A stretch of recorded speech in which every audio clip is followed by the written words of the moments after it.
I'm Tom Brokaw. Witness, if you will, the Old West, long before there were concrete highways or much solace of civilization. This is the Old West in the hands of an artist, the cowboy artist of Great Falls, Montana, Charles Marion Russell, born 1864, died 1926.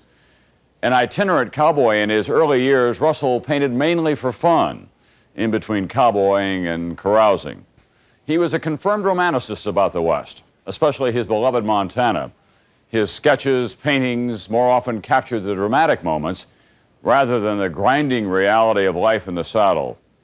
His range riders were in the heroic image of the American cowboy, hard riding, fast shooting. Russell was the subject of an award-winning NBC News documentary in the Project 20 series. Much of the yarn is told in the artist's own words by the late character actor Milburn Stone. For 20 years, he played irascible old Doc Adams in the television classic Gunsmoke.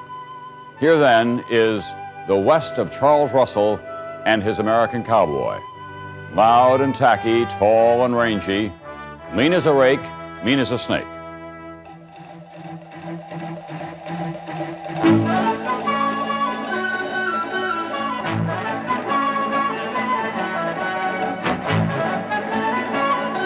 They still ride the Montana Range, which was Russell's territory. But half a century and more separates the West he painted from today's. He named this picture Charles M. Russell and His Friends. These were his people, and this was his place. The only 100% free country that ever was, he called it. His achievement was to stop time with a paintbrush. His art ranged as wide as the wide, wide range itself, and he left behind an incomparable record of his special time and place.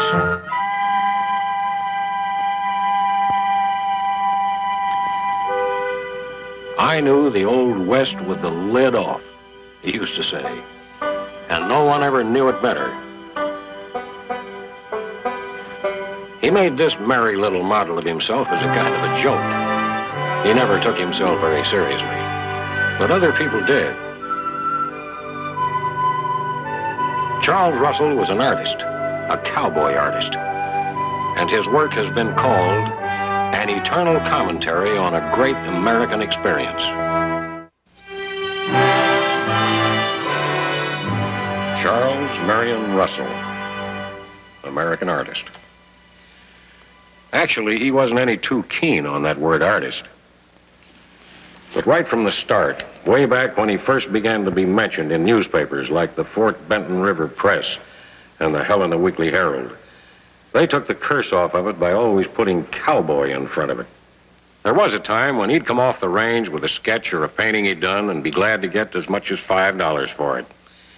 Not long ago, one of his paintings sold for $150,000. He'd be pleased by that, of course, and mighty surprised, too. But he'd be happier to know that today he is recognized as an authority on the Old West, a picture-painting historian of it. But maybe that isn't the right word for him either. His pictures are more like wonderful yarns of a bygone time told around a campfire. They're poems, really, pictorial poems to the West that was. And for him, that meant Montana.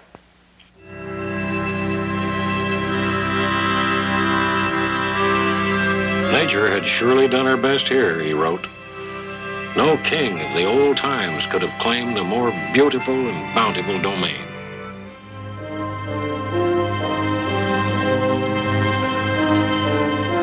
I love everything about Montana, he used to say.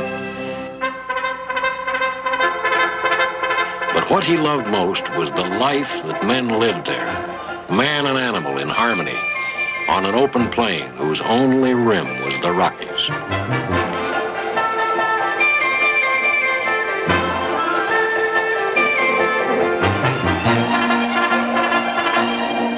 He witnessed such scenes 1,000 times and took part in them himself. And no artist ever caught their flow and beauty more accurately than Charles Russell. He had an almost mystical admiration for range horses and never tired of painting them. God-made, he called them, and like all God's making, the best. He painted whenever he could, wherever he found himself, in camp, on the range, anywhere. He painted what he saw, with a natural flair for color and action. He made high drama out of the actual incidents and episodes of the life around him. Drama like this: two horse thieves holding off a pursuing posse. They're fighting for their lives because horse stealing is a capital crime in Montana. The half-breed, Narcissus Labrador, is not dismounting to come to the aid of his hard-pressed partner. He's mounting to run away. But Narcissus will be caught and lynched before he gets very far. And Joe Vardner, left in the lurch, will be fatally wounded. It all truly happened that way, and Charles Russell painted it the way it happened.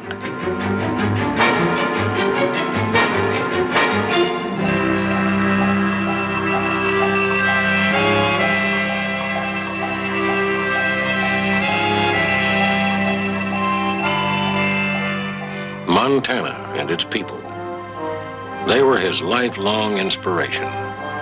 But Russell himself was no Montanan.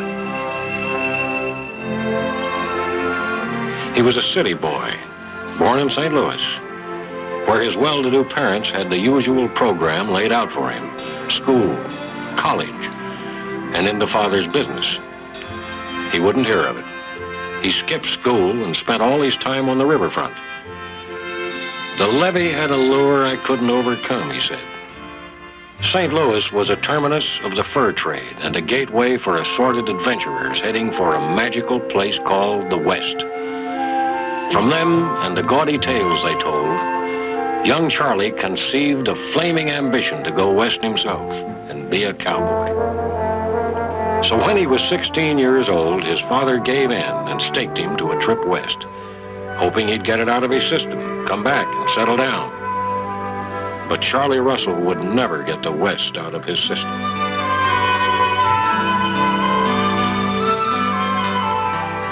He sat on top of the stage with the driver, and the trip out confirmed everything he'd ever read in the dime novels of Ned Buntline.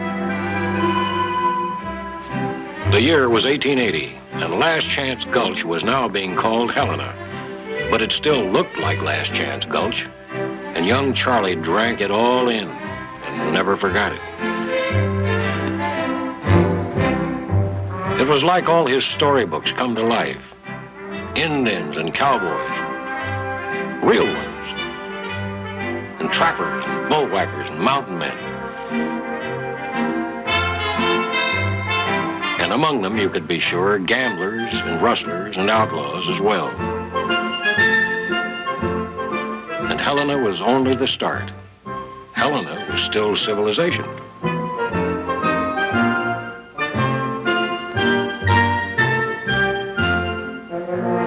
Young Charlie and his traveling companion, a man named Pike Miller, laid in supplies and equipment and bought horses for the journey still ahead of them.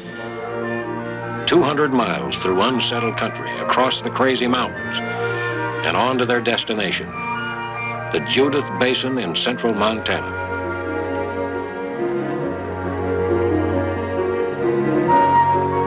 From the first moment he saw it, he knew that this would be his country for the rest of his life, where the South Fork of the Judith rippled sweetly under the trees.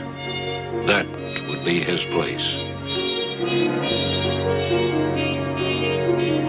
Pretty soon, he struck out on his own because Pike Miller wanted him to herd sheep, and he hated sheep. What he wanted was adventure, Western adventure, and he got it. Not many are lucky enough to dream a boyhood dream that comes as wonderfully true as Charles Russell's did. He fell in with a great hunter and mountain man named Jake Hoover, and Jake made a mountain man and hunter out of him.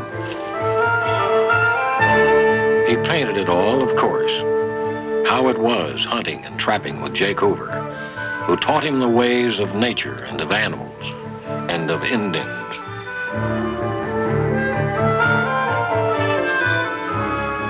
When young Russell came to the West, the Indian Wars were a recent memory, and any red man might still be dangerous.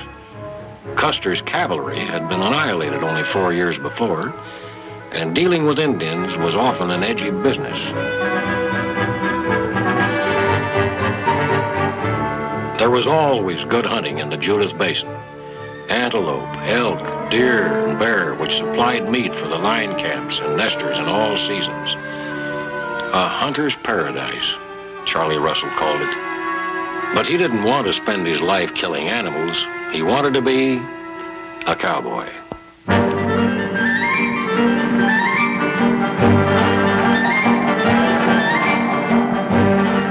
It was basically a business, of course, a process of converting animals on the hoof into meat on the table. But from the first, there was more to it than that. Who could see the magnificent longhorn moving freely on the open plain without regretting that it was destined for the butcher shop?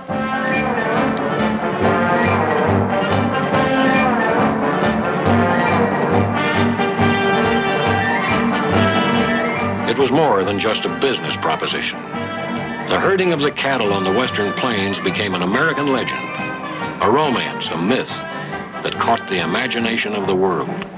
It cried for an artist, and the artist came. He was 18 when the Judith Roundup took him on as night wrangler or horse tender. It wasn't an exalted role in the western scheme of things, but it made him what he wanted to be, a working cowhand with some of the biggest outfits in Montana territory. He got to know the work and life of the cowboy with a down-to-the-bone intimacy that could only come from living it. He lived it for 11 years.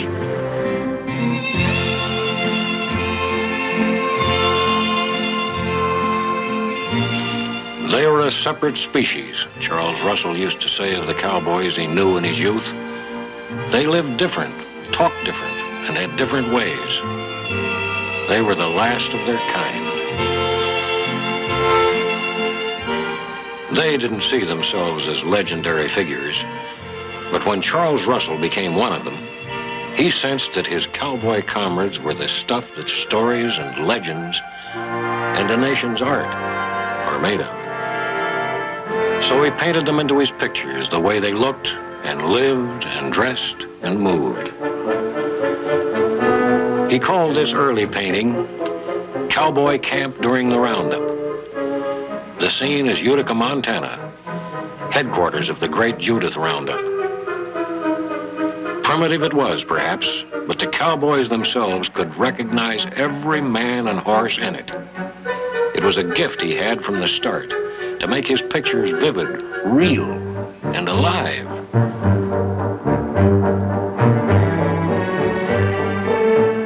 The routine of cowboy life never became routine for him.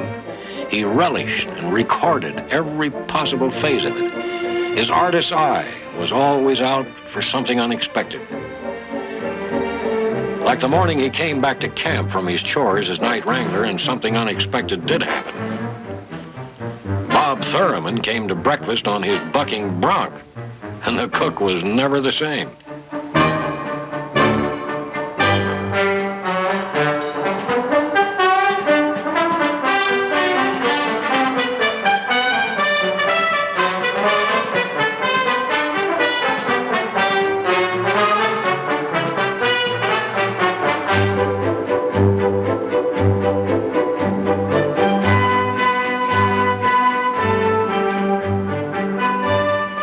Montana roundups, the cattle could be spread over areas as wide as a New England state. In scattering the riders, Russell pictured a roundup captain sending his men out on their assignments. Slim, you, Bill, and Frank work around Lone Engine and Clear Lake. Slack and Curly, you comb them dry wolf flats. And off they went to the day's work.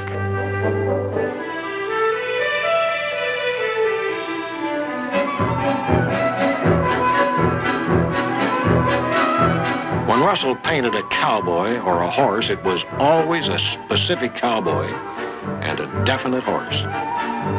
Every detail of equipment for both man and horse was scrupulously accurate. Anyone who ever met this cowboy would know instantly, why, that's old Cold Biscuit Joe of the Matador outfit. He dressed his cowboys right, from their small crown Stetsons down to their spurs. The kerchiefs they wore against the choking alkali dust were silk. Bandanas, he said, were for farmers.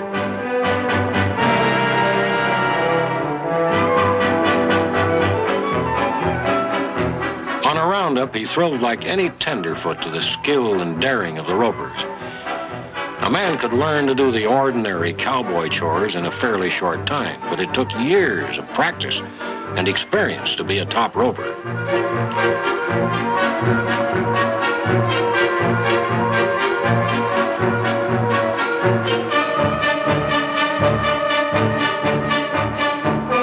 It could be deadly dangerous for man and horse, with the cattle semi-wild and fighting desperately to avoid the branding iron.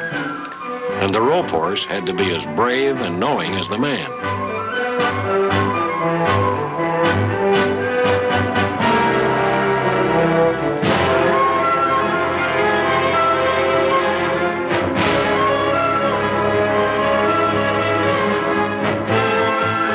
Such scenes could not be posed.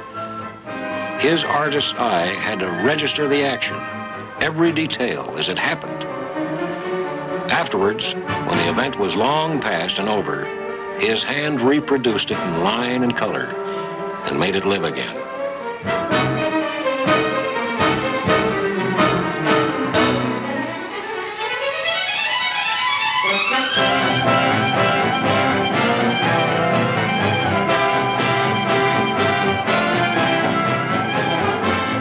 It was no trade for a timid man. If a maddened longhorn didn't do you in, the whole herd stampeding might finish the job.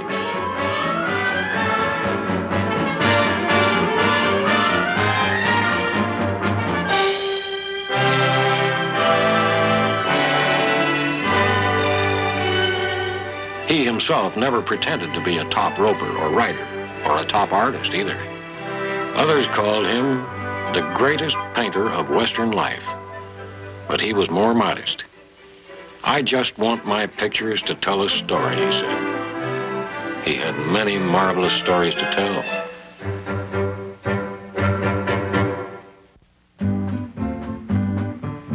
Good talk and tall tales around the campfire were the sole relaxation of the cowhand when the day's work was over.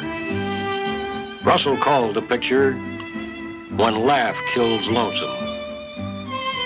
The night wrangler has come in to swap yarns with the boys at supper time. He was a superb yarn spinner himself, and no one ever loved the camaraderie of camp and trail more than he did. He not only painted and sketched continually, he also entertained his friends with his skill at modeling. A few deft manipulations of clay or beeswax, and a miniature horse or steer or bear magically took shape in his fingers. Cowboys were mostly young. They had to be. Their workday was long and grueling. Home was wherever they spread their blankets. Not many lasted at the trade beyond 40. As hired hands at $30 a month, most of them were remote from the quick-draw heroics of the dime novels. What they dreamed of was the dubious joys of the nearest cowtown when the roundup was over.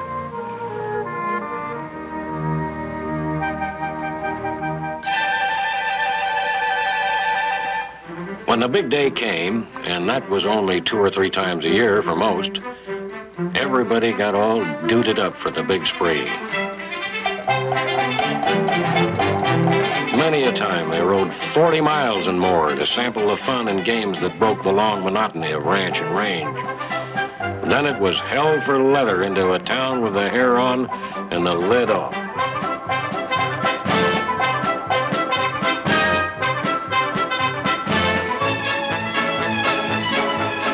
A quiet day in Utica, he called this one.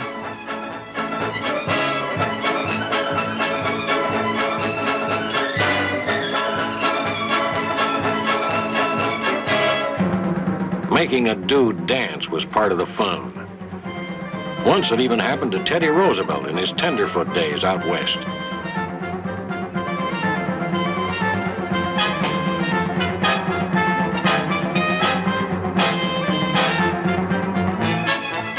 In Without Knocking was Russell's name for an incident that featured a few friends of his, the Skelton brothers, who couldn't wait to get to the bar.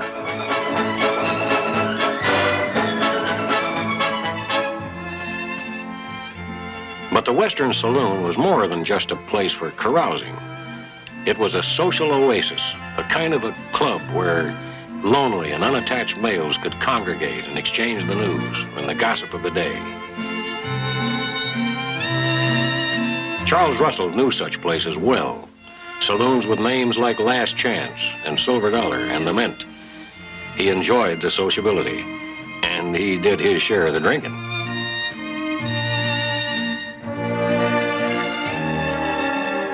But saloons were important to Russell in another way. They made him known as an artist. His first pictures were hung in the cowboy bars and first attracted attention there.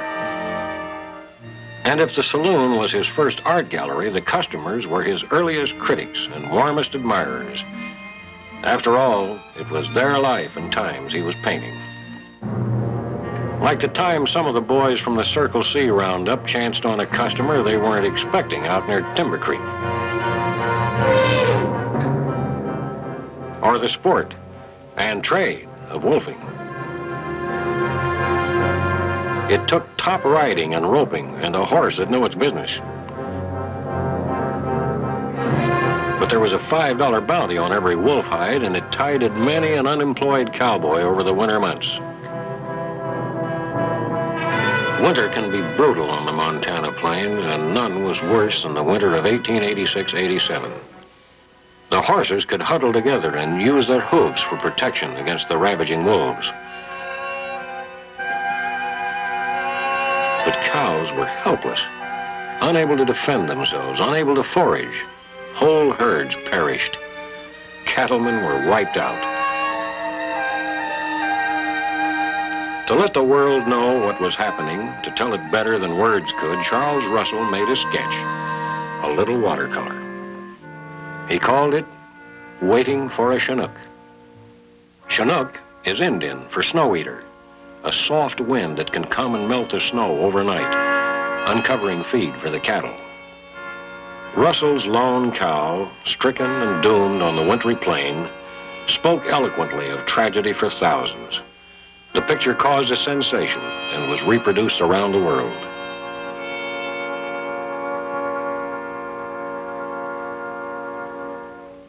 That little watercolor, it was hardly bigger than a postcard, caused the first talk outside of Montana about the cowboy artist Charles Russell.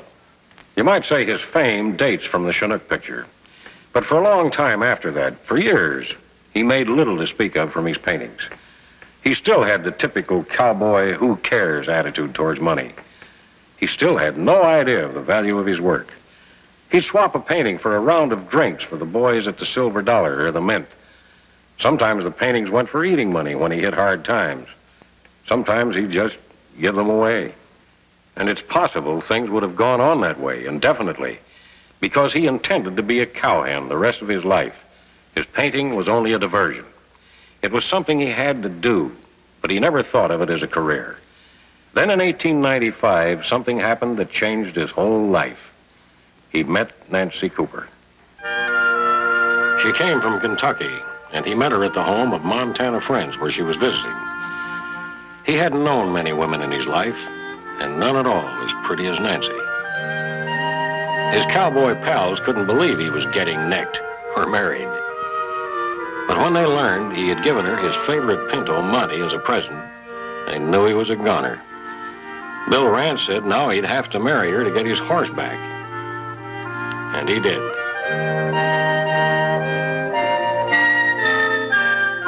Nancy had never known anyone like her cowboy husband. There was something different about this man, she said. His face, with its square jaw and high cheekbones and the deep-set eyes that seemed to see everything. He had an expression of honesty and understanding. He could not see wrong in anybody. It was a face I could not forget. He was a little above average height in his high-heeled riding boots, and he never gave up his Western style of dress. Somebody said he was all cowboy to his wrists. Then people noticed his hands with the long, sensitive fingers. I never sang to the horses and cows again, he said. His cowboy days were over. In a log studio at Great Falls, he set up as a full-time artist. Under Nancy's prodding and management, he gradually began to get what he called dead man's prices for his work. He still looked more like a cowhand than an artist. In fact, he looked like an Indian, and often dressed like one, the better to understand and paint them and their ways of life. Once he went to live with the Blood Indians for 6 months and learned their sign language. At that time in the West, the saying was, the only good Indian is a dead Indian. Charles Russell detested that saying. He called the red man the true American, and he loved to paint him as the nobleman of the plains. Proud, brave, free.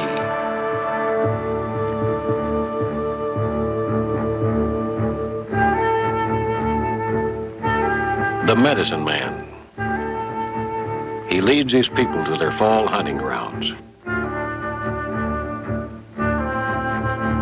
They thought of him as a kind of medicine man because he painted them truly and with love.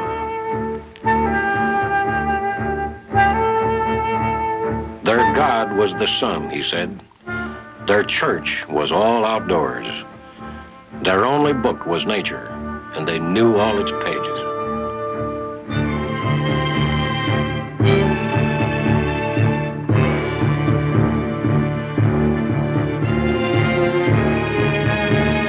From his friends in the tribes, the Cheyenne, the Pagans, the Sioux, the Blackfeet, he learned their legends and their ways.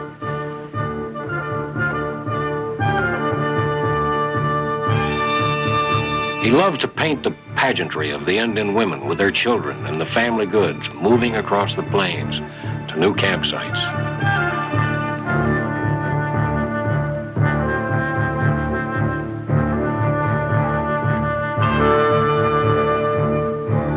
He used to call them my people. He knew how it was inside an Indian teepee because he'd been there and lived with them.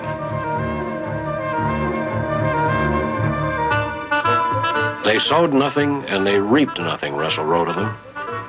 They lived by the use of their weapons. The white man's concept of wealth meant nothing to them. Horses were the exception. Horses did mean wealth. They determined the Indian status in the tribe. They brought him wives and were symbols of his manhood and prowess. The horse thief was not a criminal. He was a hero. And Russell painted him that way.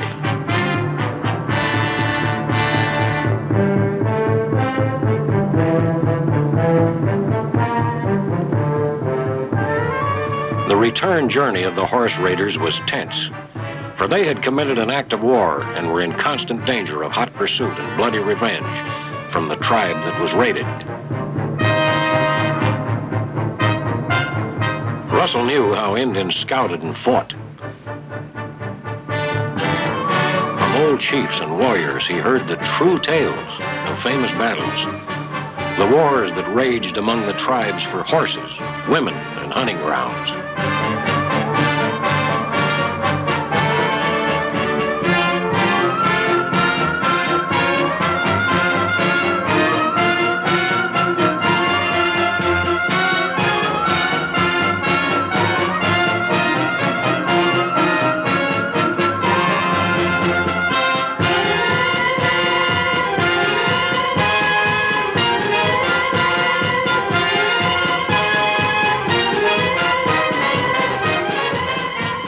Once there was a great battle between the pagans and the Crows.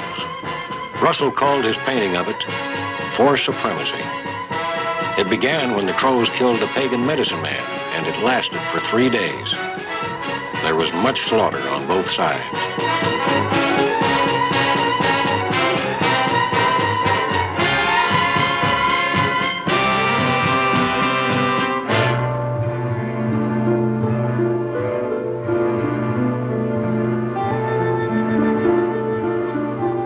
As everywhere and always, the women were left to weep.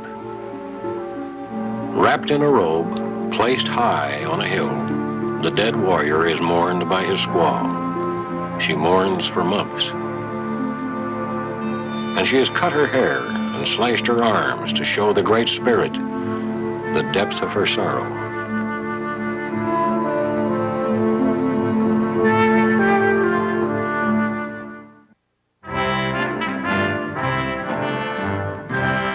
The big herds were getting pretty seldom when I hit the country, Charles Russell wrote.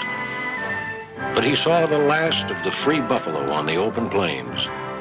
In paint and in prose, he saluted the buffalo as the animal that made the American West possible. If it had not been for this animal, Russell said, the West would have been the land of starvation for over 100 years. He fed and made beds for our frontier. The Rocky Mountains would have been hard to reach without him. Yet, there is no day set aside where he is an emblem. He's on the nickel, but that's damn small money for so much meat.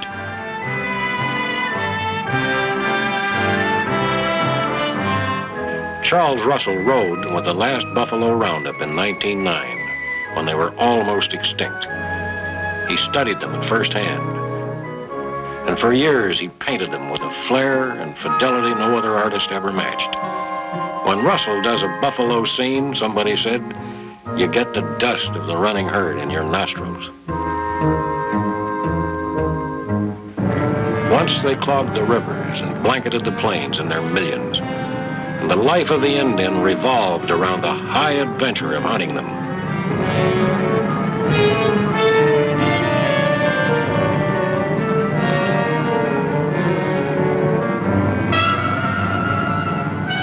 They sent the arrows forward and downward to hit just ahead of the hip bone where it would penetrate deeply. Then internal bleeding quickly brought the animal down.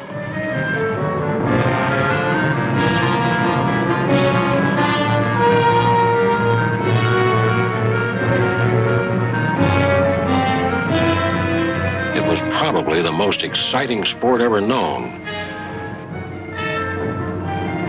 But it was more. The tribes lived from it. They ate the meat. They made their lodges from the hide. The skin gave them moccasins, leggings, whips, sheaths, quivers, and shields.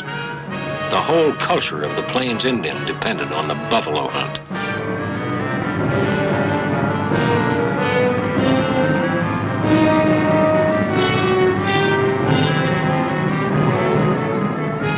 It was a theme that fascinated Charles Russell endlessly, and he painted every possible variation of it, including its disasters. But worse tragedies than being gored by a wild buffalo awaited the Indian.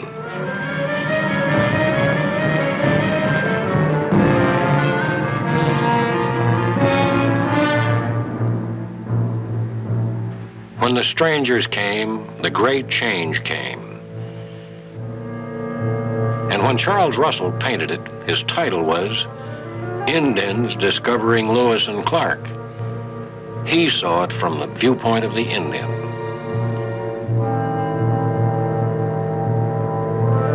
He painted it all with a sure sense of scene and detail, as if he'd been there himself. He makes us eyewitnesses of a great American drama.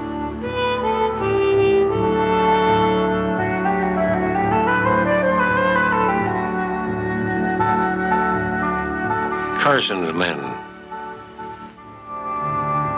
They went to countries unknown, Russell said. Every track they made was dangerous. The trappers were the first and real adventurers.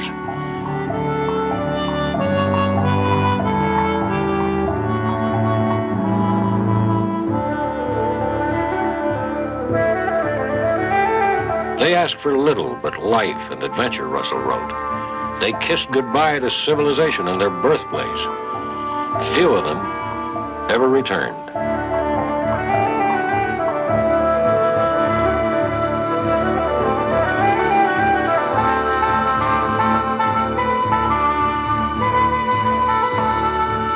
At first, there was little hostility.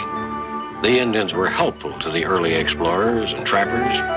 To the white men lost in a snowstorm, the Indians are saying, "We are friends."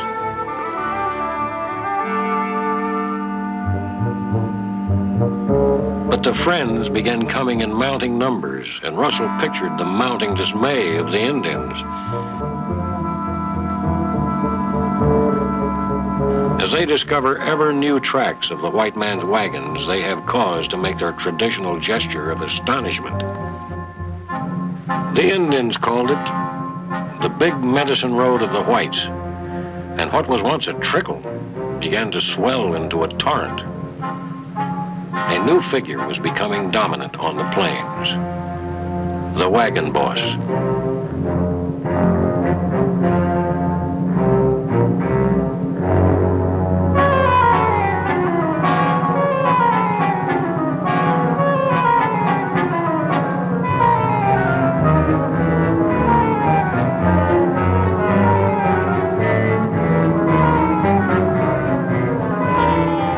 First, they laughed at the white man's buffalo, whose horns turned up instead of down.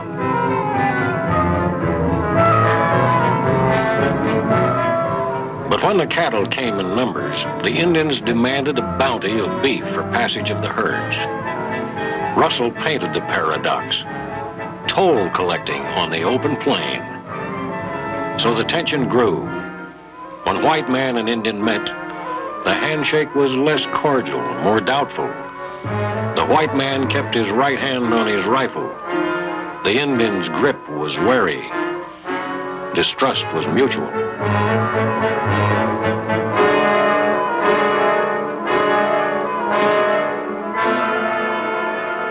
And distrust hardened into hostility as the number of wagon trains grew.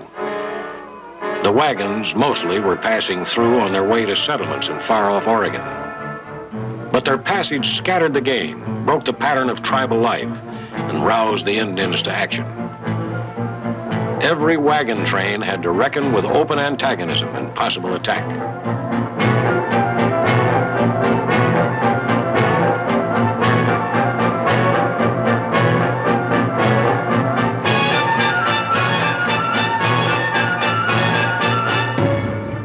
The Indian was never an enemy to Charles Russell.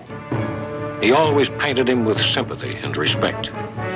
In pictures like Smoke Talk, he showed how the tribes rallied their forces for war with the white man, signaling across the plains, warning of the enemy's approach, setting the time and place for attack. And he showed how formidable they could be in battle.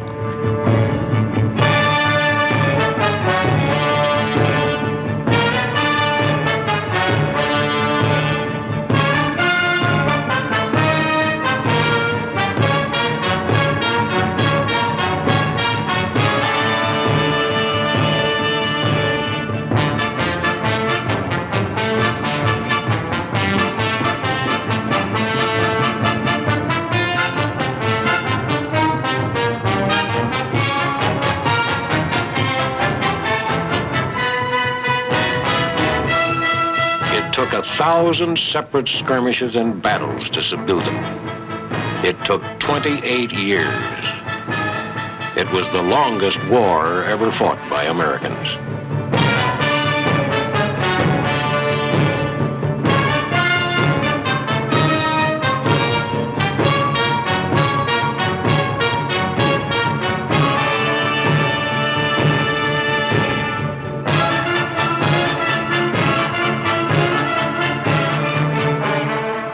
It wasn't only the fighting that defeated him.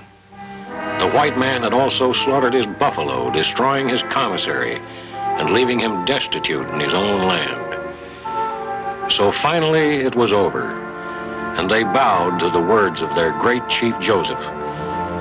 "Hear me, my people, I am tired.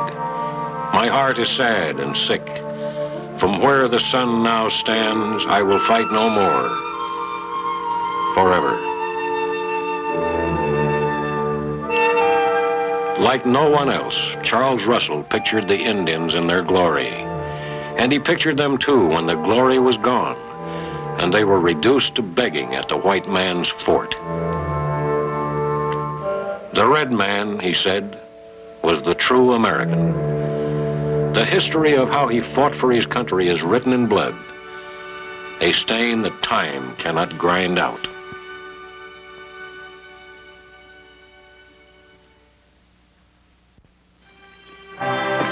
The time came, it was in 1911 when Charles Russell had a show in a major New York art gallery. It was called The West That Is Past, which was the theme of all his work, all his life. Once he told how his partnership with Nancy was working out. She's the business end, he said, and I just paint. She lives for tomorrow, and I live for yesterday.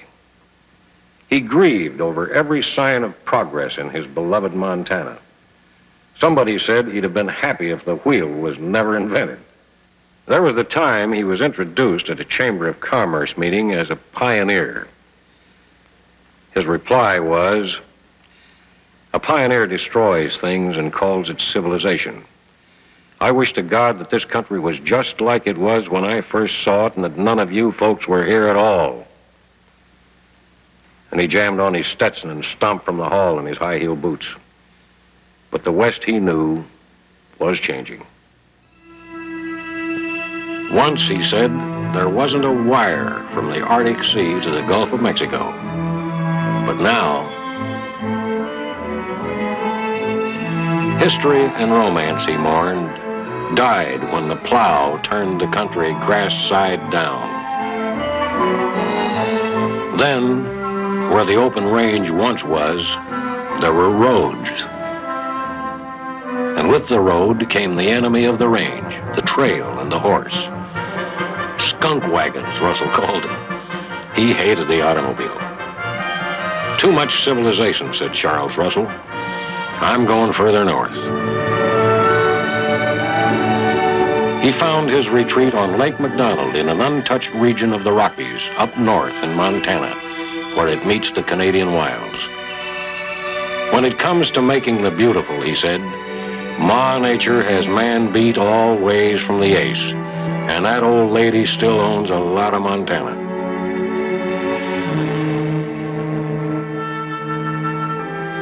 He called his retreat Bullhead Lodge, after the symbol with which he identified his paintings.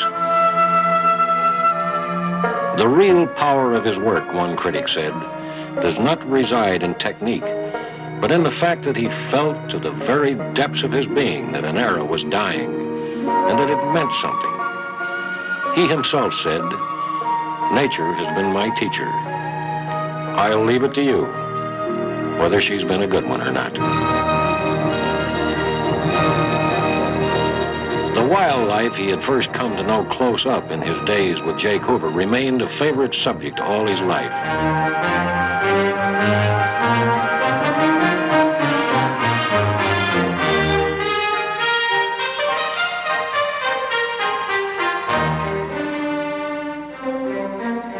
He called himself a harmless hunter, preferring to paint animals rather than kill them.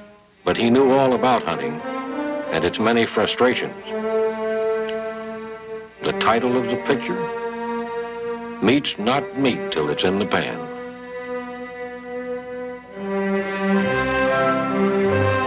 Charles M. Russell and his friends. Somebody said he had more of them than anyone else around. I had friends when I had nothing else, he used to say, and they weren't always within the law. But I haven't said how law-abiding I was myself.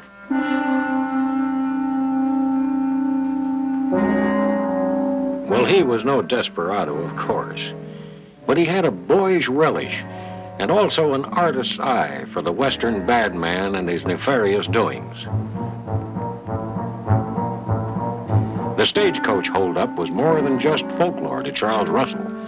It was still happening in his day, and he painted it more than once. There was a time in the Black Hills country when a road agent named Big Nose George held up the stage for Miles City. That was in the early 1880s, and Russell got all the details from the people who were there. It was a bonanza for the bandits.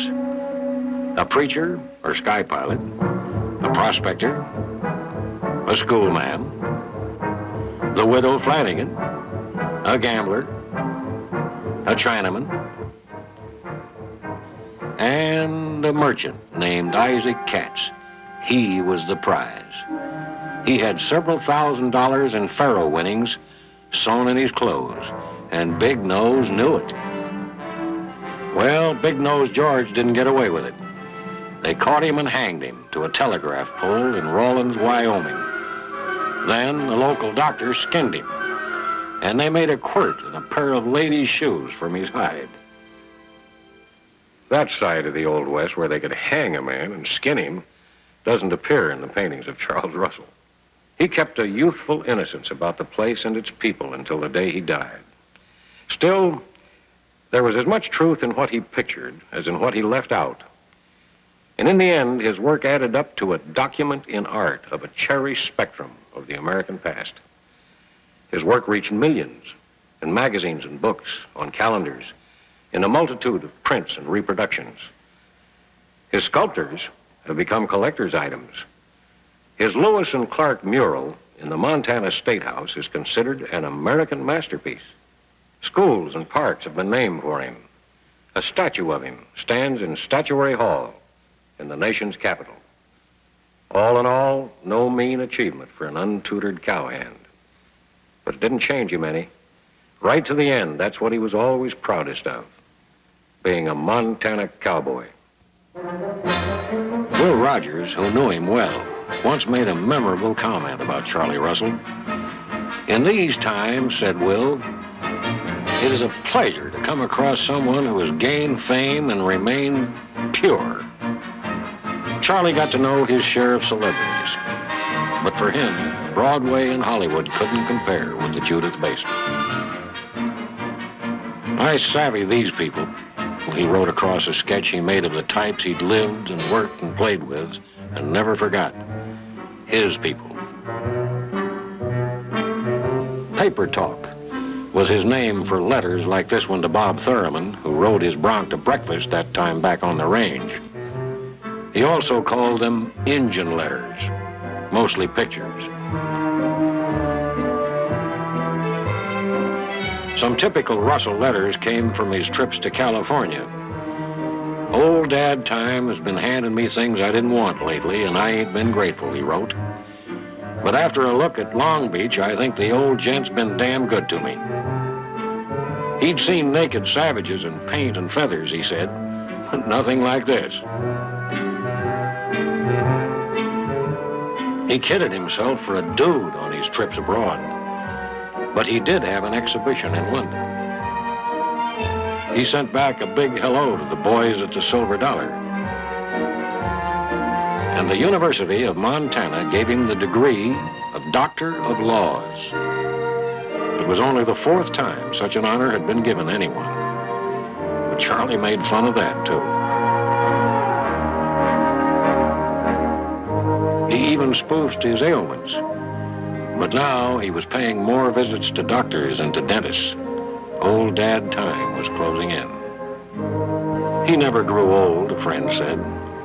But now his paper talk was mostly a long salute to the past, to the time when, he wrote, the grass was knee-high, the cattle got fat, and everybody was happy. When I backtrack memory's trail, it seems that all the best camps are behind. Time has made me a stranger in my own country.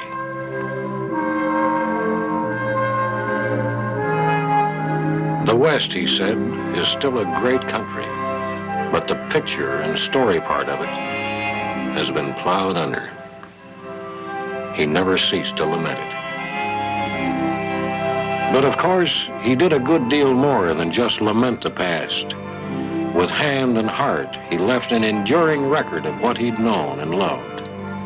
And because he did, the rest of us can always live a little of his past, and America's, with him.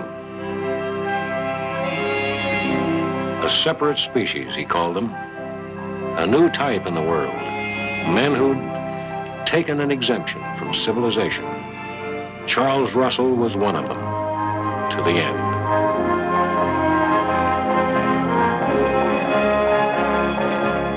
He was close to the end when he wrote to an old cowboy comrade, "Wouldn't you like to get a horse under you again and ride over some real grass country and get down on your belly and drink from a cold mountain stream?" Like all the things that happen that's worthwhile, he said, it was a long time ago.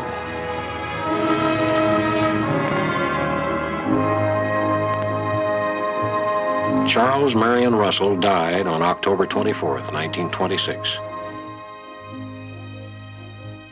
There was sorrow on the range and the ranches. And they say there was a sound of Indian tom-toms in the Montana hills when he died.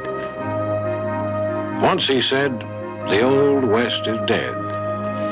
But he knew it could never fade entirely into the past, for he added, "You may lose a sweetheart, but you won't forget her."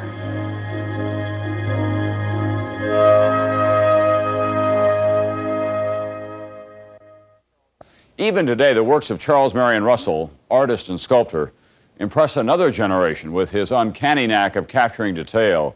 His oil paintings and watercolors are as alive in the 1990s as they were in the 1880s. The Charles Russell Museum in Great Falls is still Montana's only important art museum, with the largest collection of Russell paintings, drawings, sculpture, and memorabilia. Also boasting large Russell exhibits, the Amon Carter Museum in Fort Worth, the Buffalo Bill Historical Center in Cody, Wyoming. As you heard, during his early years, Russell gave away many of his drawings and sketches to friends, traded some for eating money, used others to pay bar bills at 24 cents a copy.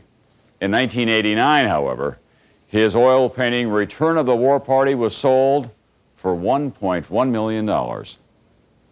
I'm Tom Brokaw, and this has been another in the series, America, A Look Back.